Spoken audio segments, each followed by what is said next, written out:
একদিন এক ইহুদি একজন অলির দরবারে এসে জিজ্ঞাসা করল, যখন আমরা আমাদের উপাসনা করি তখন আমাদের খেয়াল অন্যদিকে যায় না, এমনকি মনে কোনো প্রকার অসুয়াশারও সৃষ্টি হয় না। কিন্তু আমি অনেকের কাছে শুনেছি, আপনারা যখন নামাজ আদায় করেন তখন আপনাদের বিভিন্ন ধরনের খেয়াল আসে। এটা কেন হয়?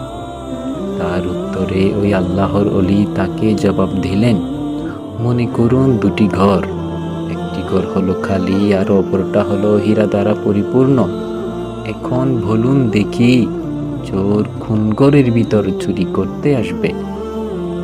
তার উত্তরে ওই ইহুদি বলল, অবশ্যই যে ঘরে হীরা আছে সেই ঘরে।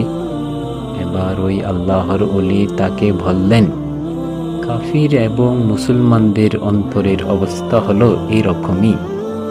যার কাছে শুরু থেকে ঈমান নাই, শয়তান সেখানে কি চুরি করতে আসবে?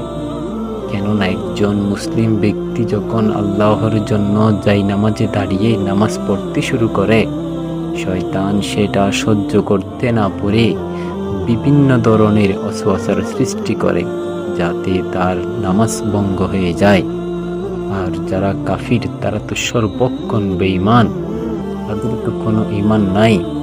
তারা তো শয়তানের এজেন্ট হিসাবে পুরো বিশ্বে শয়তানের কাজগুলো বাস্তবায়ন করার চেষ্টা করছে। আল্লাহ তাআলা আমাদের সকলকে বোঝার তৌফিক দান করুন। আমিন।